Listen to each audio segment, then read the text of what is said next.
So I have to thank you all selected me today because I am such a killjoy. Just to brag back to Celeste's speech, I really don't want to disappoint you.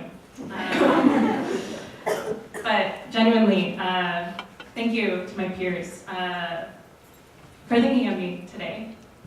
I want to begin by acknowledging that we are on, and CU is on, the traditional territories of the Arapaho, Cheyenne, and Ute nations, which makes us guests on this land, unless we have indigenous ancestry.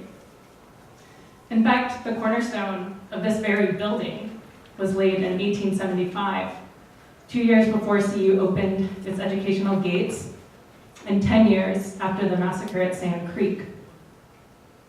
This massacre, led by volunteer settlers, many of whom were Civil War veterans, slaughtered hundreds of Arapaho and Cheyenne citizens. While the Arapaho and Cheyenne nations were unarmed, the settlers proceeded onto the reservation land the nations had already been forcibly relocated to. And that's why we have Old Main.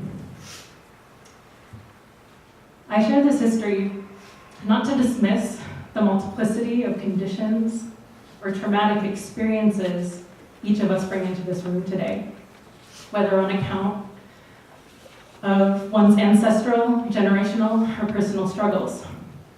Some of the ancestors of those in this room were forcibly captured and enslaved. Some witnessed the border crossing them. Some migrated here to escape genocide.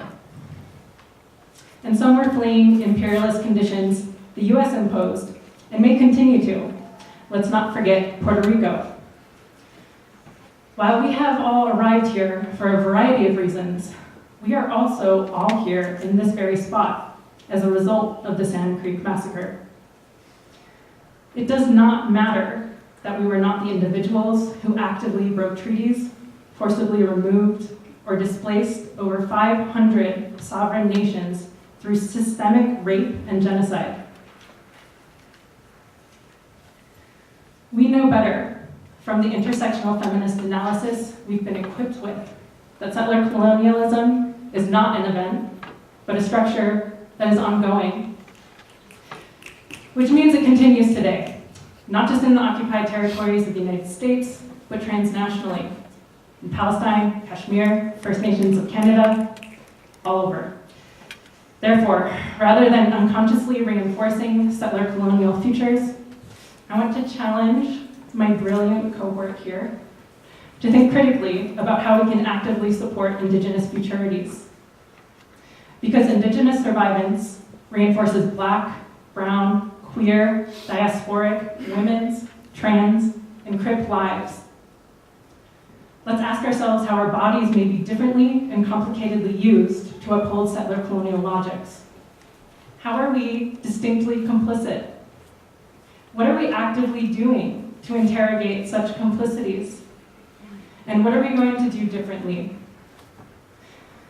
To close on an unusually encouraging note, I wanted to discuss the Haudenosaunee Confederacy. For those who are hearing of the Haudenosaunee Confederacy for the first time, you're probably more familiar with it than you think.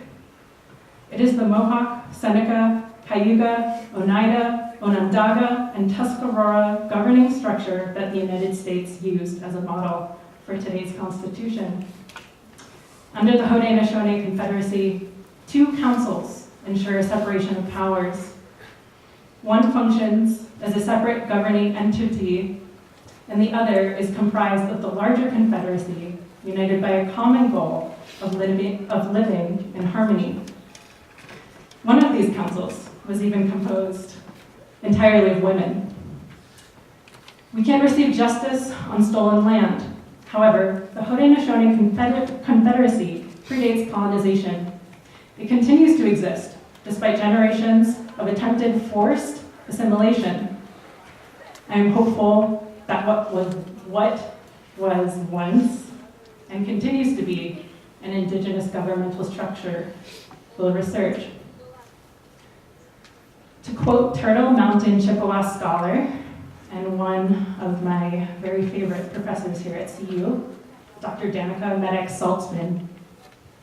We need to ask ourselves what kind of world we are making, singing, dancing, and calling into being.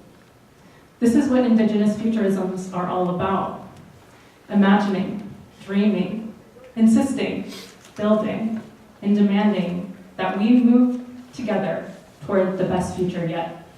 Thank you.